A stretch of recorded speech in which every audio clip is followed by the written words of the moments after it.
Bangsa Rum adalah salah satu bangsa yang secara langsung disebutkan dalam Al-Quran, dan nama mereka telah menjadi pembahasan panjang dalam sejarah peradaban manusia serta dalam kajian nubuat akhir zaman. Sebutan Rum dalam bahasa Arab merupakan serapan dari kata Roma atau Romawi yang mengacu pada kekaisaran Romawi. Namun, yang dimaksud dalam konteks Al-Quran bukanlah kekaisaran Romawi Barat yang runtuh pada abad ke-5 Masehi, melainkan kekaisaran Romawi Timur yang berpusat di kota Konstantinopel. Kekaisaran ini oleh dunia Barat dikenal dengan sebutan Kekaisaran Bizantium, tetapi kaum Muslim pada masa awal lebih mengenalnya dengan nama Rum karena mereka adalah pewaris langsung dari tradisi dan kekuasaan Romawi kuno. Dalam catatan sejarah, Rum adalah bangsa yang memiliki kekuatan militer besar, kebudayaan tinggi, serta pengaruh luas dalam politik dan perdagangan dunia.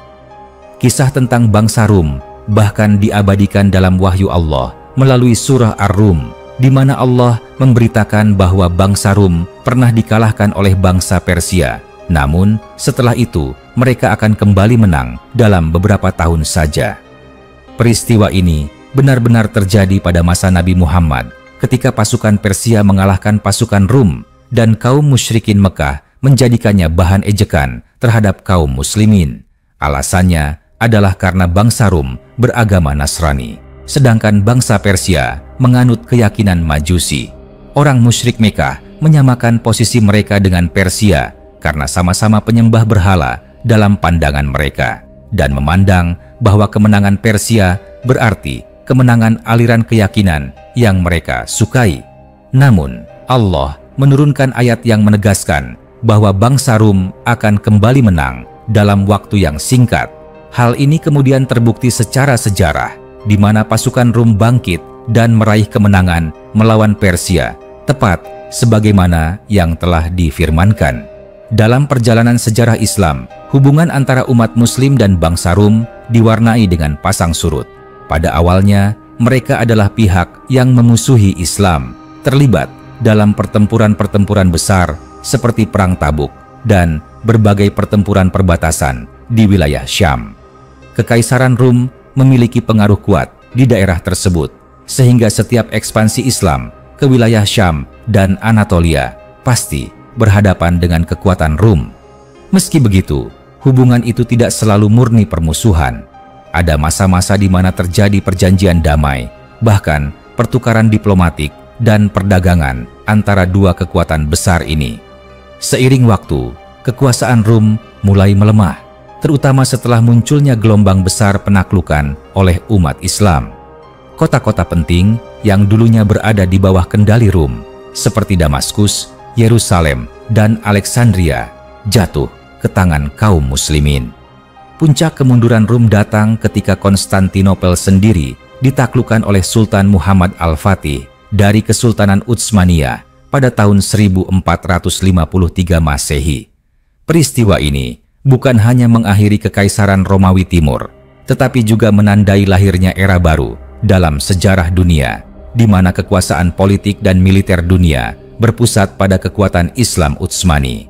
Namun, meskipun secara politik Kekaisaran Rum runtuh, istilah ini dalam hadis-hadis Nabi tetap memiliki makna penting, khususnya dalam kaitannya dengan peristiwa akhir zaman. Dalam beberapa riwayat, Rasulullah menyebutkan bahwa kaum muslimin akan melakukan perjanjian damai atau gencatan senjata dengan bangsa Rum pada akhir zaman dan bersama-sama menghadapi musuh dari pihak lain. Riwayat ini menunjukkan bahwa bangsa Rum yang dimaksud di sini bukan lagi Kekaisaran Romawi Timur yang telah hilang, melainkan keturunan atau penerus peradaban tersebut yang secara geografis dan kultural merujuk pada bangsa-bangsa Eropa atau Barat yang mewarisi tradisi Romawi. Sebagian ulama menafsirkan bahwa dalam konteks modern, bangsa Rum dapat diidentifikasi dengan negara-negara Eropa yang menganut kekristenan dan memiliki akar sejarah dari Kekaisaran Romawi. Akan tetapi, dalam hadis yang lain juga disebutkan bahwa setelah perjanjian damai tersebut, bangsa Rum akan mengkhianati perjanjian itu dan memerangi umat Islam. inilah yang sering ditafsirkan sebagai pengkhianatan bangsa Rum di akhir zaman. Peristiwa ini akan menjadi bagian dari rangkaian peperangan besar yang dikenal sebagai Al-Malhamah Al-Kubra atau peperangan besar sebelum munculnya Dajjal. Dalam gambaran ini, bangsa Rum awalnya akan menjadi sekutu umat Islam melawan pihak ketiga.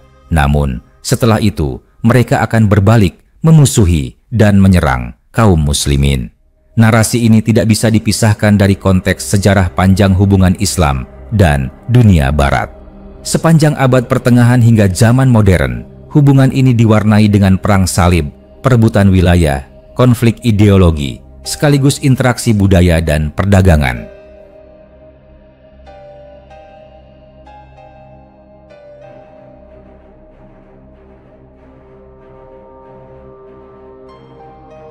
Fakta bahwa dalam sejarah mereka pernah memerangi umat Islam, kemudian dalam masa tertentu berdamai, dan di akhir zaman disebut akan mengkhianati, menunjukkan kompleksitas hubungan tersebut. Tafsir ulama tentang pengkhianatan ini tidak selalu bersifat hitam putih, melainkan ada yang memahaminya sebagai pengkhianatan politik, dalam arti aliansi militer yang berubah arah. Ada juga yang menafsirkannya sebagai pengkhianatan ideologis, yaitu penentangan terhadap syariat Islam secara terbuka pada masa akhir zaman. Bila kita melihat perkembangan dunia saat ini, bangsa-bangsa yang dapat dikategorikan sebagai penerus Rum memang memegang peranan besar dalam politik internasional, teknologi, dan militer. Mereka memiliki pengaruh luas di berbagai kawasan, termasuk negeri-negeri Muslim. Hubungan mereka dengan dunia Islam pun beragam. Ada yang menjalin kerjasama, ada yang terlibat konflik, dan ada pula yang berperan sebagai mediator.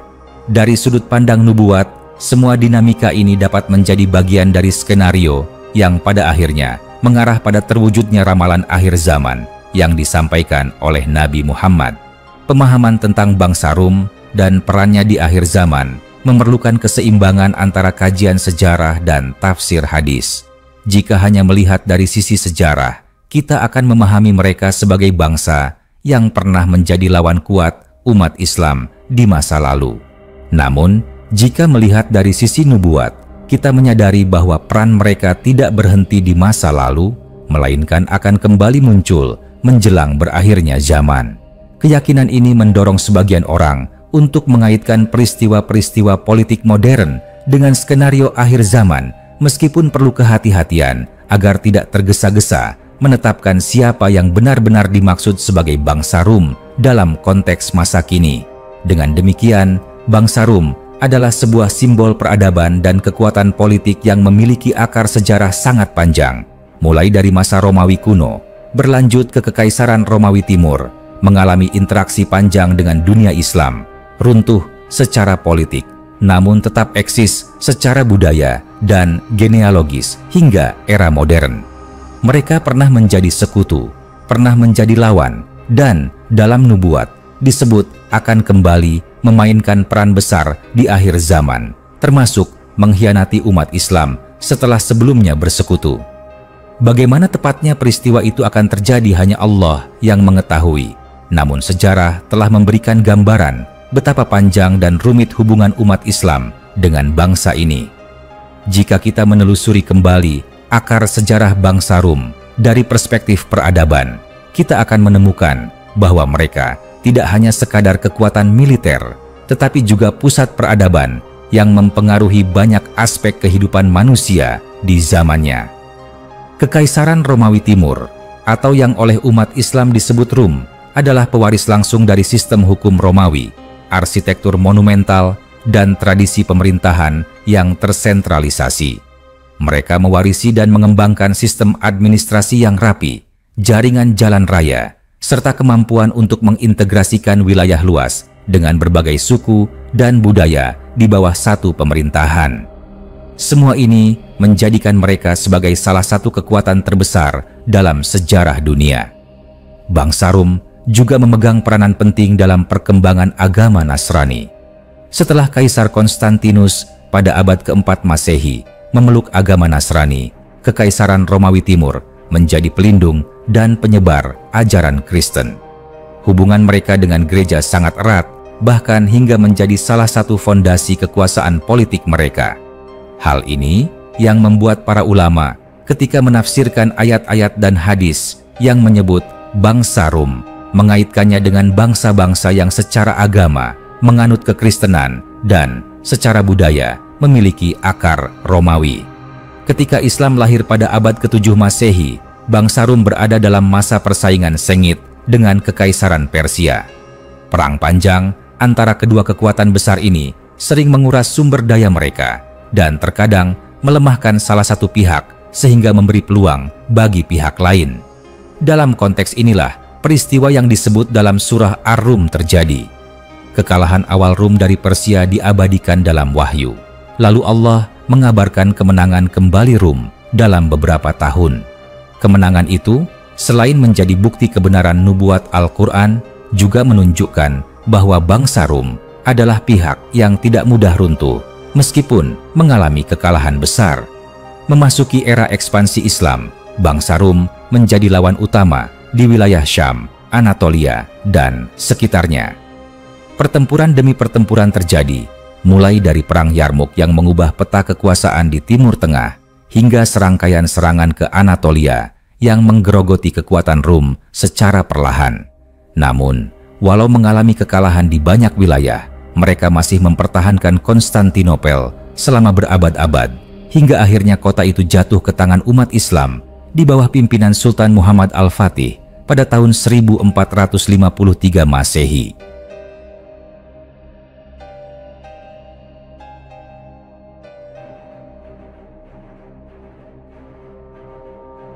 Kejatuhan ini menandai berakhirnya Kekaisaran Romawi Timur, namun bukan berarti akhir dari peradaban Rum itu sendiri.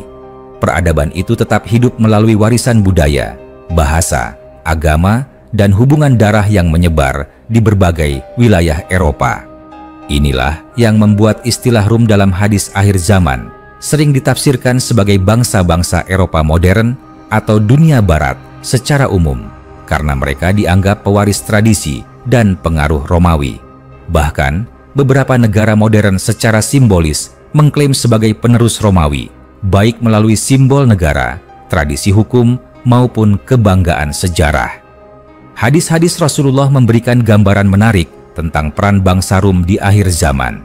Salah satu riwayat menyebutkan bahwa umat Islam akan mengadakan perjanjian damai dengan mereka untuk memerangi musuh bersama. Setelah itu, akan terjadi peristiwa di mana mereka mengkhianati perjanjian tersebut dan memerangi kaum muslimin yang kemudian memicu Al-Malhamah Al-Kubra atau perang besar sebelum keluarnya Dajjal. Peristiwa ini digambarkan sebagai perang dahsyat yang melibatkan pasukan besar dengan jumlah korban yang sangat banyak, bahkan melebihi perang-perang besar dalam sejarah manusia. Sebagian ulama menafsirkan bahwa perjanjian damai itu akan berbentuk aliansi militer antara umat Islam dan bangsa-bangsa Barat untuk menghadapi ancaman global yang datang dari pihak lain, mungkin kekuatan dari timur atau kekuatan baru yang mengancam keduanya.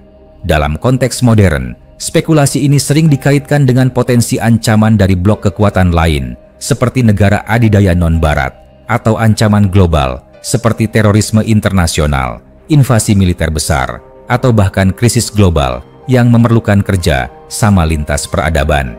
Namun, setelah ancaman bersama itu selesai, menurut hadis, bangsa Rum akan melanggar perjanjian dan menyerang kaum muslimin. Pengkhianatan ini dalam beberapa tafsir dikaitkan dengan motivasi politik, ekonomi, dan ideologis. Secara politik, pengkhianatan itu bisa dimaknai sebagai perebutan kembali pengaruh dan wilayah yang telah hilang. Secara ekonomi, bisa berkaitan dengan perebutan sumber daya strategis seperti minyak, air, atau jalur perdagangan. Secara ideologis, bisa berarti perlawanan terhadap penerapan syariat Islam yang mungkin semakin meluas di akhir zaman. Jika kita memandang perkembangan dunia saat ini, hubungan antara dunia Islam dan dunia Barat memang kompleks. Ada kerjasama dalam bidang teknologi, perdagangan, dan pendidikan. Namun juga ada kecurigaan, konflik, dan persaingan geopolitik. beberapa negara barat secara terbuka mendukung kebijakan yang merugikan umat Islam di berbagai wilayah, sementara di saat yang sama tetap menjadi mitra strategis dalam bidang ekonomi dan keamanan. Dinamika ini seolah menjadi bayangan dari nubuat yang menggambarkan hubungan yang rumit antara umat Islam dan bangsa Rum di akhir zaman. Awalnya bekerja sama, kemudian berkonflik hebat. Jika kita melihat ke masa depan, tidak menutup kemungkinan bahwa skenario yang digambarkan dalam hadis akan terwujud dalam bentuk yang berbeda dari imajinasi banyak orang. Misalnya, perjanjian damai bisa berupa kesepakatan multilateral di forum internasional, kerjasama militer gabungan, atau proyek global untuk menghadapi krisis tertentu. Sementara, pengkhianatan bisa datang dalam bentuk serangan militer langsung, sabotase ekonomi, atau pembalikan aliansi yang tiba-tiba. Bentuknya mungkin modern, namun esensinya tetap sesuai dengan yang dijelaskan Rasulullah: bersekutu lalu berkhianat. Perlu diingat bahwa meskipun nubuat ini pasti terjadi karena berasal dari Rasulullah, kita tidak diperintahkan untuk menebak-nebak secara berlebihan atau memvonis kelompok tertentu secara tergesa-gesa. Tugas kita adalah mengambil pelajaran dari sejarah panjang hubungan Islam dengan bangsa Rum, memahami sifat dinamis hubungan internasional, dan mempersiapkan diri secara iman dan amal untuk menghadapi segala kemungkinan di akhir zaman. Pengkhianatan itu, jika terjadi pada masa kita atau generasi mendatang, akan menjadi ujian besar yang memerlukan keteguhan, persatuan, dan kesabaran umat Islam. Bangsa Rum adalah cermin dari bagaimana sebuah peradaban besar bisa bertahan berabad-abad, menyesuaikan diri, kehilangan bentuk politiknya, namun mempertahankan pengaruhnya, lalu kembali menjadi pemain utama di panggung dunia. Mereka pernah menjadi musuh, pernah menjadi sekutu, dan dalam nubuat akhir zaman disebut akan menjadi pihak yang menguji kekuatan dan kesabaran umat Islam. Sejarah mereka adalah kisah panjang tentang kejayaan, kejatuhan, kelangsungan budaya, dan peran abadi dalam sejarah umat manusia, serta peringatan bagi kita semua bahwa kekuatan dunia bisa berubah arah kapan saja. Dalam berbagai kitab hadis yang syahih, terdapat riwayat-riwayat yang menyebutkan interaksi umat Islam dengan bangsa Rum menjelang akhir zaman.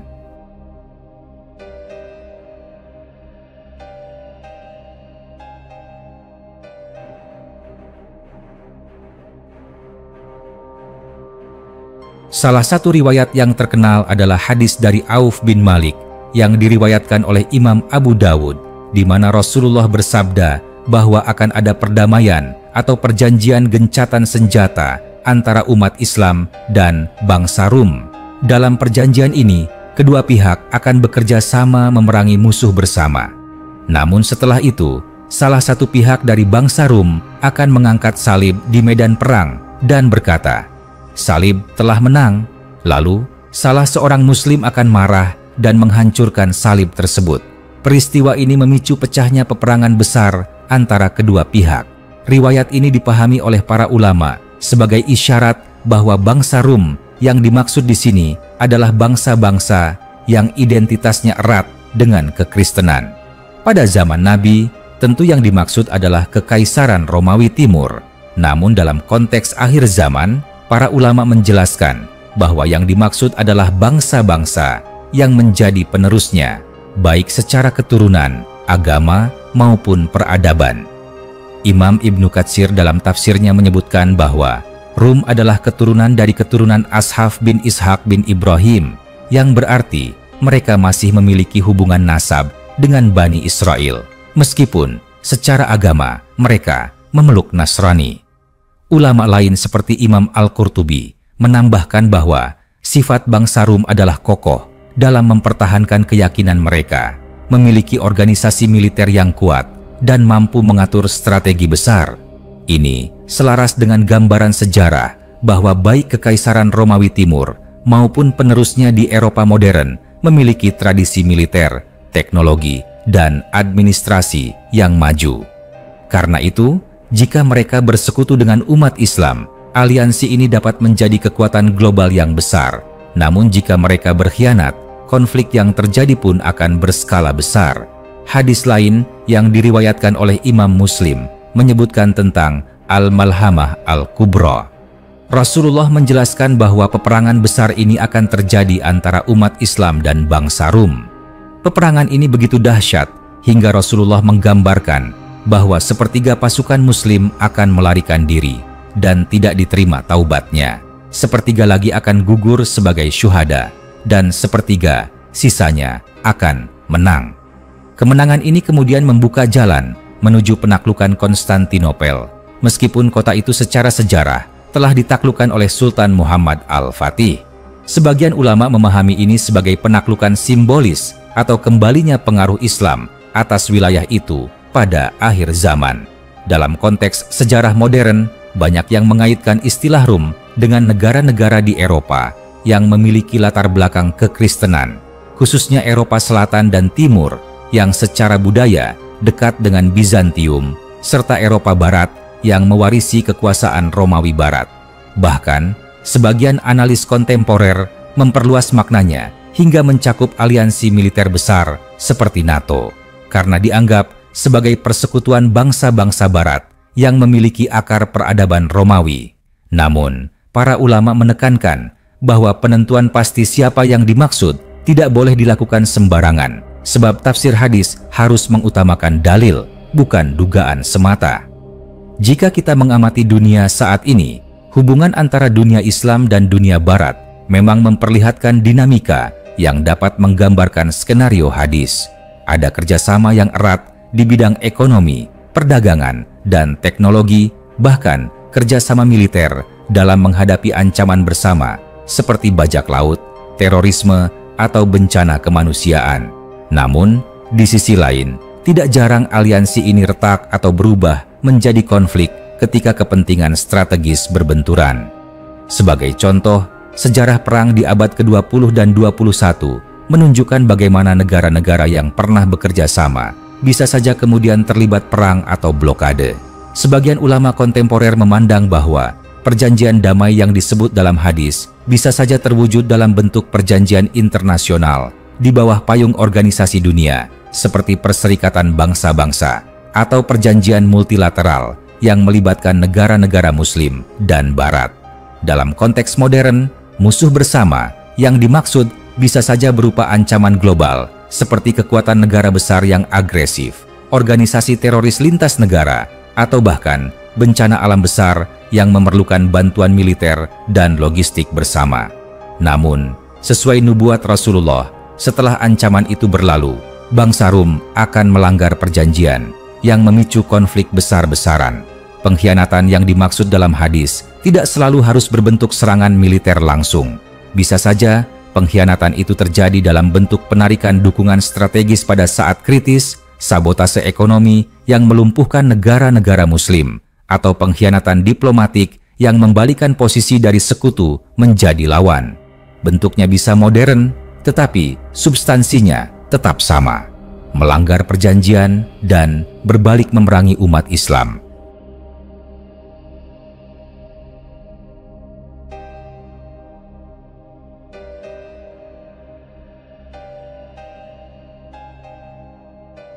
Pelajaran yang dapat kita ambil dari sejarah dan nubuat ini adalah pentingnya umat Islam untuk tidak hanya mengandalkan aliansi politik atau kekuatan eksternal, tetapi juga membangun kekuatan internal yang kokoh dalam bidang militer, teknologi, ekonomi, dan yang paling utama adalah kekuatan iman. Sebab, ketika pengkhianatan terjadi, satu-satunya yang dapat menjadi penopang adalah keteguhan umat dalam mempertahankan kebenaran dan bersatu melawan ancaman.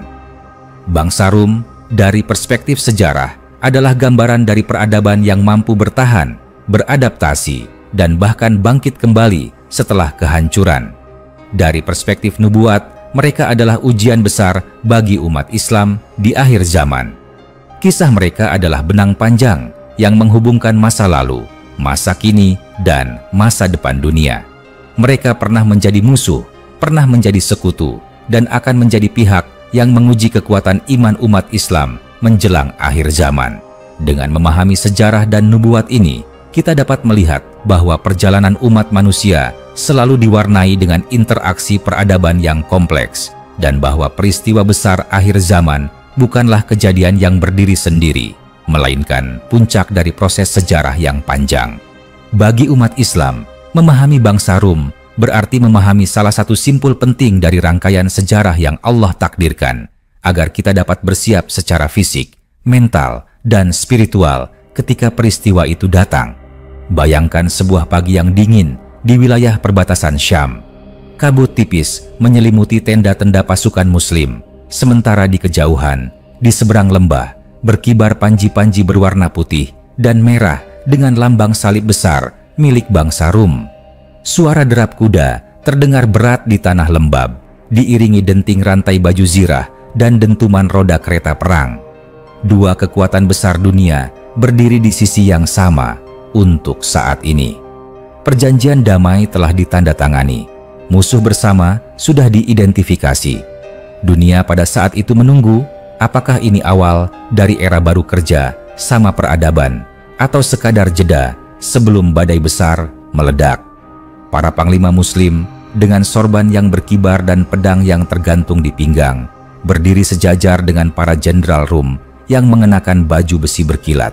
Bahasa mereka berbeda, adat mereka berbeda, dan keyakinan mereka berbeda. Namun untuk sementara mereka saling percaya. Perjanjian ini bukan sekadar kesepakatan politik, ini adalah langkah strategis untuk menghadapi kekuatan besar lain yang mengancam keduanya.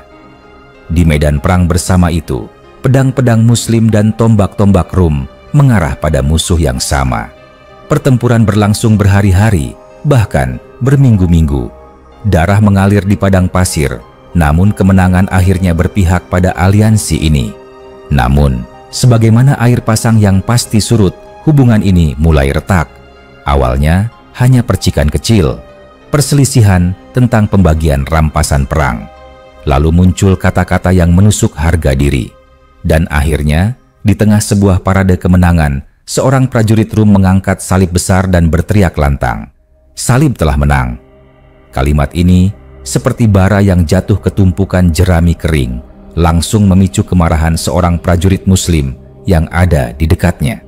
Ia melangkah maju, mengangkat pedangnya, dan dengan satu tebasan, salib itu jatuh terbelah. Hening yang mencekam menyelimuti barisan.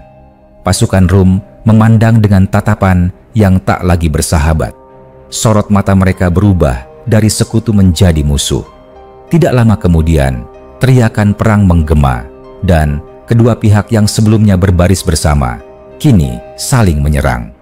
Perjanjian damai lenyap, seperti debu diterpa angin gurun. Inilah awal dari Al-Malhamah Al-Kubra, peperangan besar yang telah dikabarkan oleh Nabi Muhammad. Langit dipenuhi anak panah, bumi bergetar oleh dentuman kaki kuda, dan teriakan Allahu Akbar bersahutan dengan pekik perang bangsa Rum. Hari demi hari, mayat-mayat memenuhi medan, darah membasahi tanah hingga mengalir seperti sungai merah.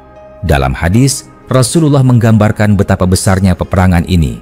Sepertiga pasukan Muslim akan melarikan diri, sepertiga gugur sebagai syuhada, dan sepertiga lainnya akan meraih kemenangan. Bagi mereka yang menang, kemenangan ini bukanlah akhir dari penderitaan. Mereka akan bergerak menuju penaklukan Konstantinopel, bukan sekadar kota, melainkan simbol dari peradaban Rum.